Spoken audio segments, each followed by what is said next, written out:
Alrighty, hey everybody, what is up? I ain't done a video in forever, but today's video, I'm going to kind of take and do a little bit of an update, so to speak. I'm in a new place. Don't really have to shop no more, but I got plans for that. But I am going to talk about some tools in today's video, mainly because I am a big person on cheap tools. I love cheap tools. Because if I ever break them, I don't gotta worry about trying to get them replaced and quite possibly having to wait for them to get replaced. And on top of that too, cheap tools are not that bad and they're really great for starting out. And I'm going to show you some tools that quite honestly I have beat up way more than you should really ever do with your tools, and I've had no issues whatsoever.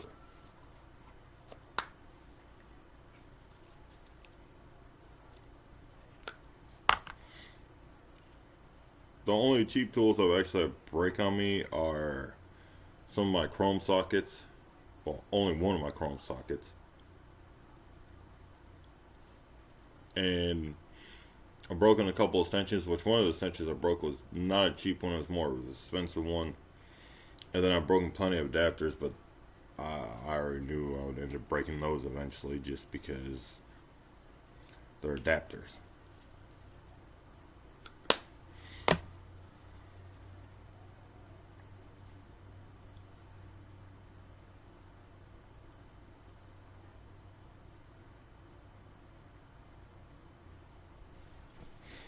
Oh, also, I do want to talk about what I call rummage sale finds real quick before I get into the rest of the video.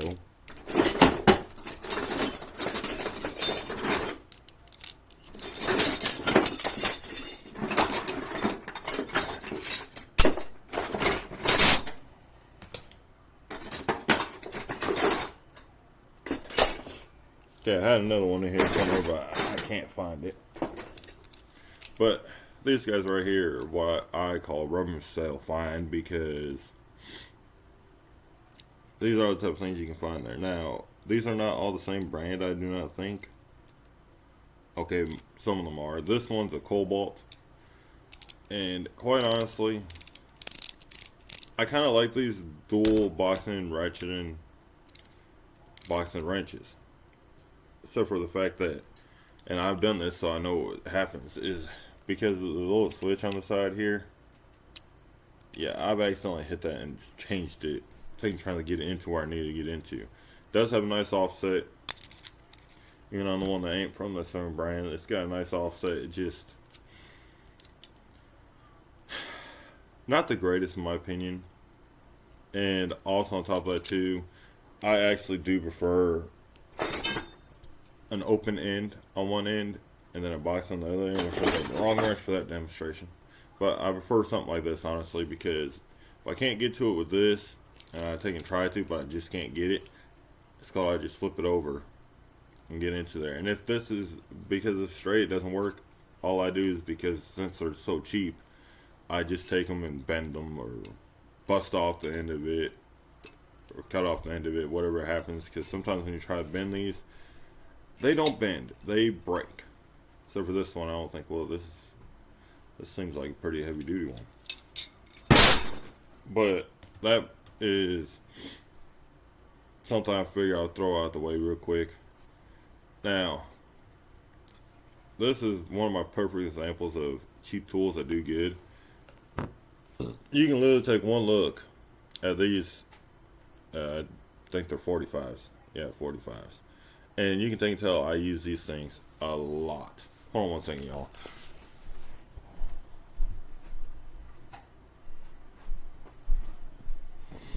Okay, that's much better. But as you can see, I use these things a lot. The handle is actually turned completely black, and there's a bunch of rust on these. Now, I'm not like most people. I don't clean my tools. Well, not most people, but I'm not like some people that clean their tools. I'm going to probably clean up these jaws a little bit eventually, because they're starting to get sticky to each other, and the little grooves in there are getting gummed up. But and it does look like I have bent them at one point, But these things didn't cost me much at all, and I've used these things for a lot. Especially weird reach places, or even pulling rubber boots out of stuff. These things come in handy. Now, I'm going to talk about the one thing that I've seen so many people talk bad about, and that's these. It's got a ratcheting box in which you got to flip it to take and make it go the other direction. I never have minded that, because literally if you take and go in there in the direction you need to, you're fine. And now the one thing I hate though that I've seen people talk about these before is they don't trust the ratcheting end. I still don't know how they get it in there unless they take and like stamp this down and weld it and clean it up, make it look really nice. But I've had these things for, I don't even know how long, but I've had them for a little bit now. And I can take and promise you, I took the ratcheting end, put on a bolt, and wailed on this with a hammer. And never had no problems.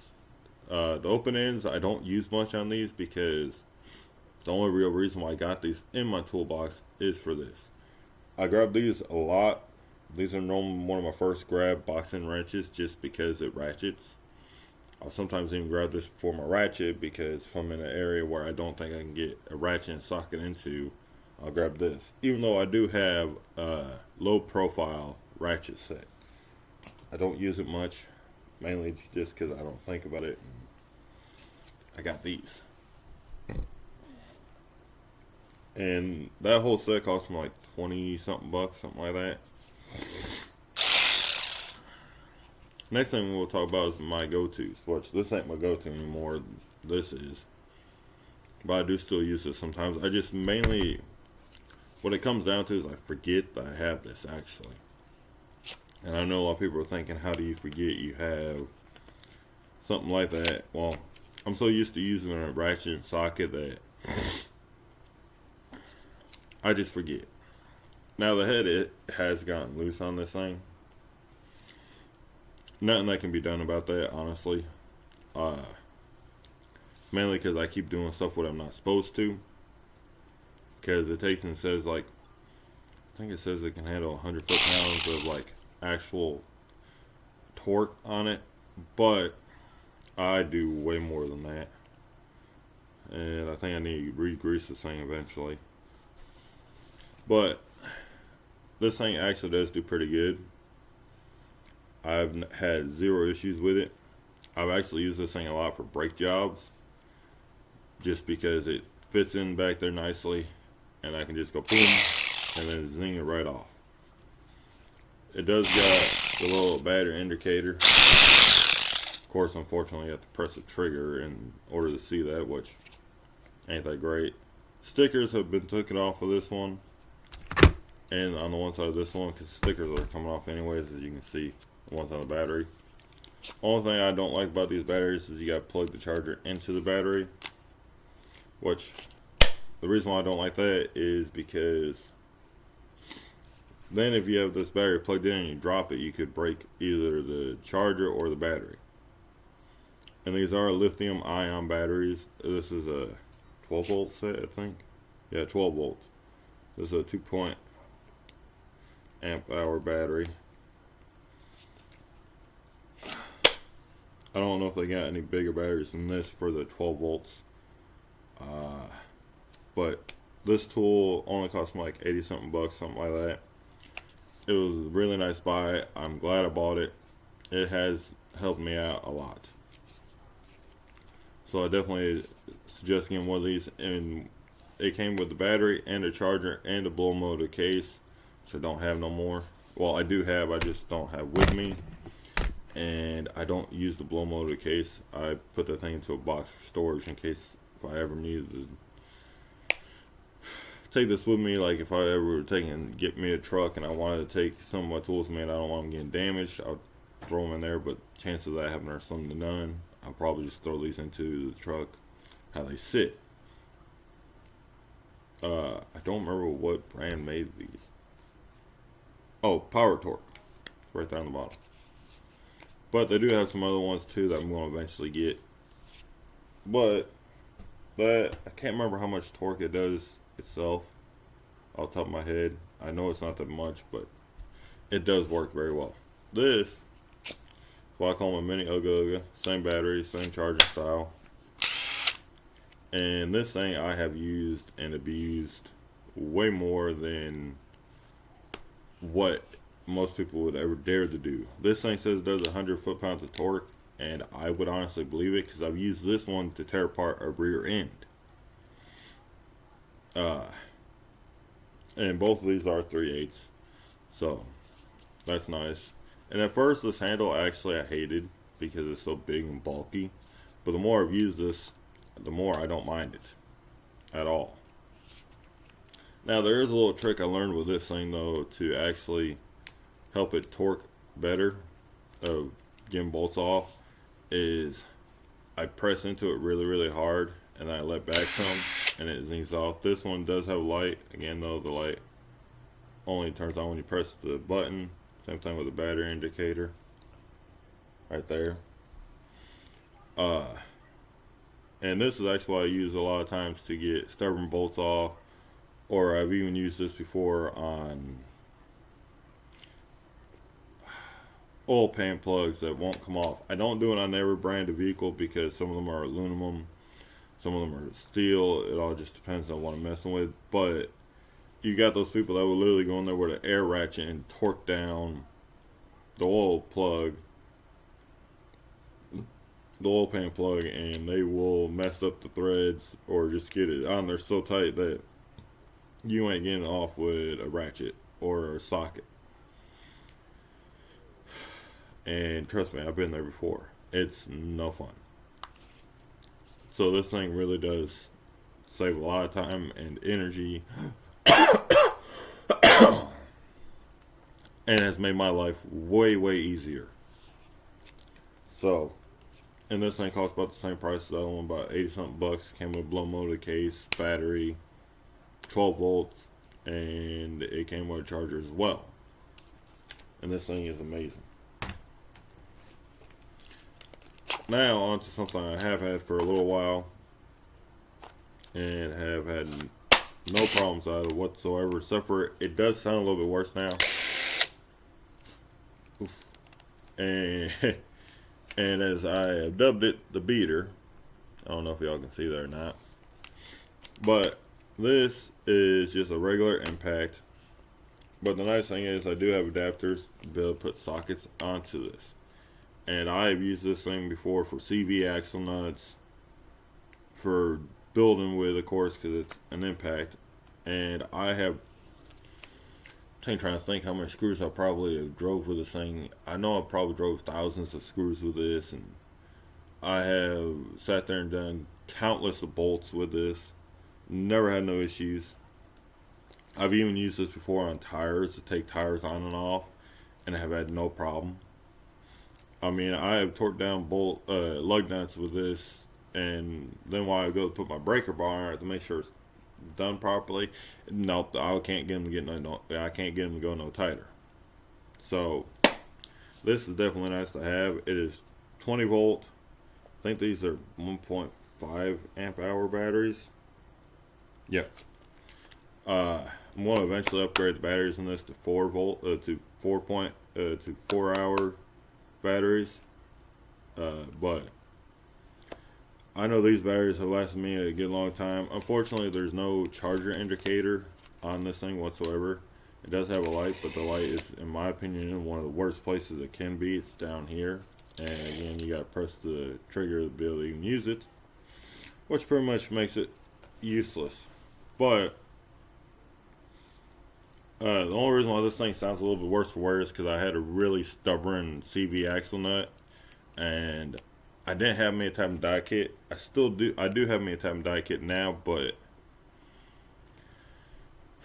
it doesn't have a big enough one for what I was doing, and I didn't have it at the time, so it wouldn't even mattered if I did.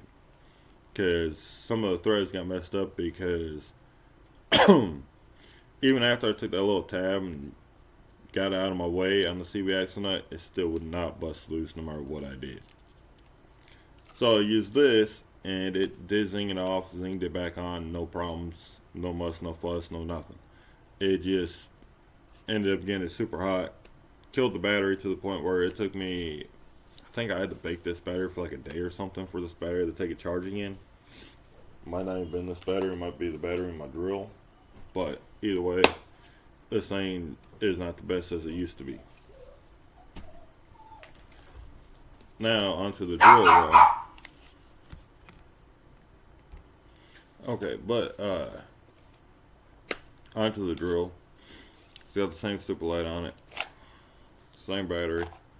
Both these are Hybrid Tough, 20 volts. This is not as old as the Impact is, but I do know for a fact the drill bits are not the greatest that I have. But with a good drill bit, this thing will go through all the way up to like an inch of hardened steel, and I know that for a fact because I've done it. Only thing wrong with this one is I have dropped it a couple times and have bent the chuck, so now the chuck does not do properly. As you can tell, I have used and abused this. A lot of the numbers are gone off of it. I don't ever adjust it, but it does have the adjustability all the way down to 1, which pretty much is useless. When you do what I do with this, of just drilling holes, you only need the drill function. You don't need nothing else with it. I've never had no issue with this. I know you can get the set, or at least you could get the set at one point for like $90, something like that, for both of these. With, I think, came with one battery and a charger. I actually upgraded the charger because the charger that came with it I didn't like. The cord was too thin and it just became more of a nuisance than anything. I like being able to just slap this straight into the charger and forget about it. Other complaint I have about these is I got big hands, and as you can see, the only place my finger can go on either one of these is straight onto the trigger. I don't like that. I like being able to line it up. So normally my fingers sit about here, and then when I'm ready, I just take and hit the trigger. Those things have been amazing. I honestly, the only one, I know this is going to sound weird, but Craftsman and the Hybrid Tough drill have actually been neck and neck of drilling through thick, hardened steel. Now we're going to get on to the big hitters. This is, I think it's a 4-pound, 4-pound sledge.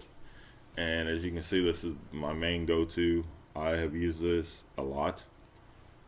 I've even used it as a pounding surface, which is why the paint is getting ripped off of it.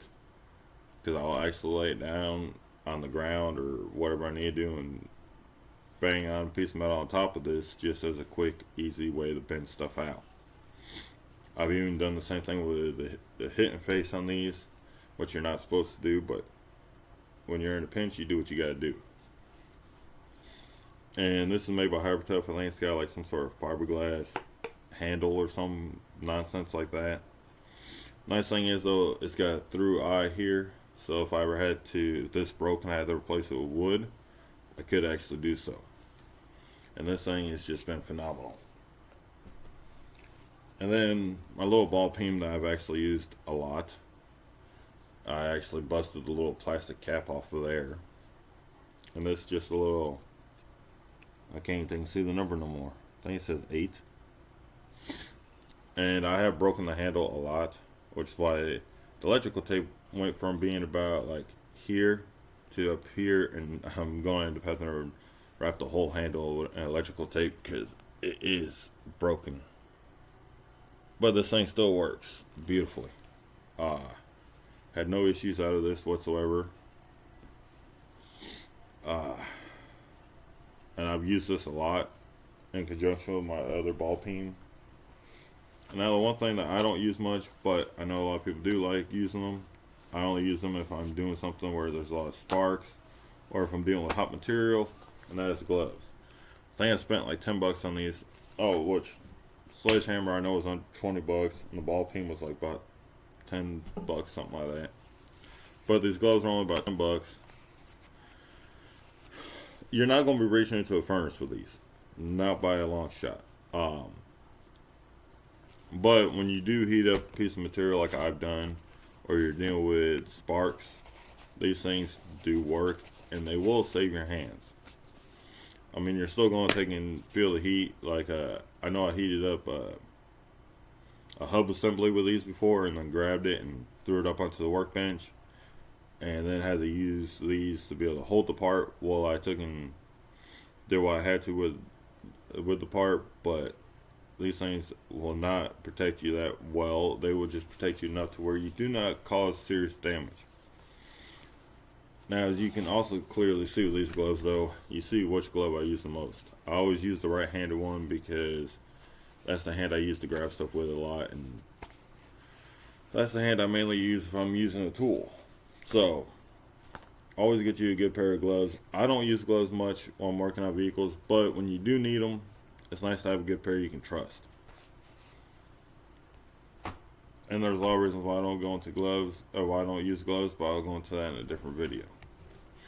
Now, I'm going to take and show y'all my favorite set of impact rated sockets. These are some good swivels. I've had no issues out of these, because normally I hate swivels, but these ones, you can guarantee that if you take and put it into a position, you get into there, you'll be able to get out to the bolt, and it's not going to move that much. These are 3/8. I'm missing a couple of these. I do want to say, and I don't know what it is about these ones. I just like them. These are Power Torque. I've never had no issues on them. The only impact sockets I've had an issue with is these ones. So they claim slim design, but what they don't tell you is it's only some design at the very end, and these things do not get into all the spots you want them to get into. But I've had no issues with these, and I have banged these onto a bolt. And as you can clearly tell, you can see what one I've used a lot because of all the rust on it. And also I think this is the one I left outside. And the coating is coming off the paint on a couple of these. I don't even remember what I used this 15 for. I think it was for a lawnmower blade. But I know for the regular impact deep wall sockets, I think it cost me like 20 something bucks, something like that. And I think it's about the same price for the swivels. And these things have come in handy time and time again. These little plastic trays, I know I like these a little bit, well, a lot more than the metal ones. I just don't remember where I bought them at. I think I bought them at O'Reilly's. And as you can clearly see, they're really nice. They ain't coming off by accident, but if I got it sitting down in a toolbox, now it's gonna make me look like a fool. They don't come off too hard. You do have to put your hand onto the other side to keep from lifting up the whole rail, but I have no issues with that because I like being able to have my stuff where I need it. The nice thing is, because these are flat based, literally you can just put them inside your toolbox and they stand right up with no problems. And it allows you to see where everything is. And if you're like me and you got your toolbox organized enough, you don't need to see the numbers to know what one is what. So I hope y'all did enjoy that video. Just a little update video, because I'm all about saving people money, and if you don't have to go buy expensive tools, you will definitely save money. And a good example of why I like cheap tools is I actually have a missing box and wrench from my one set, and that's because I left it in a lawnmower deck because the lawnmower deck ate my wrench and my box and wrench and want to give it back. It didn't affect the functionality of the lawnmower whatsoever, but it did not want to give me back my box and wrench. So I'm going to take and leave this video here. Hope y'all did like it. If you did, remember to like, comment, subscribe, and hit that bell icon so you get notified of all my future uploads. And this has been your boy Dixie Outlaw, and I am signing off, y'all.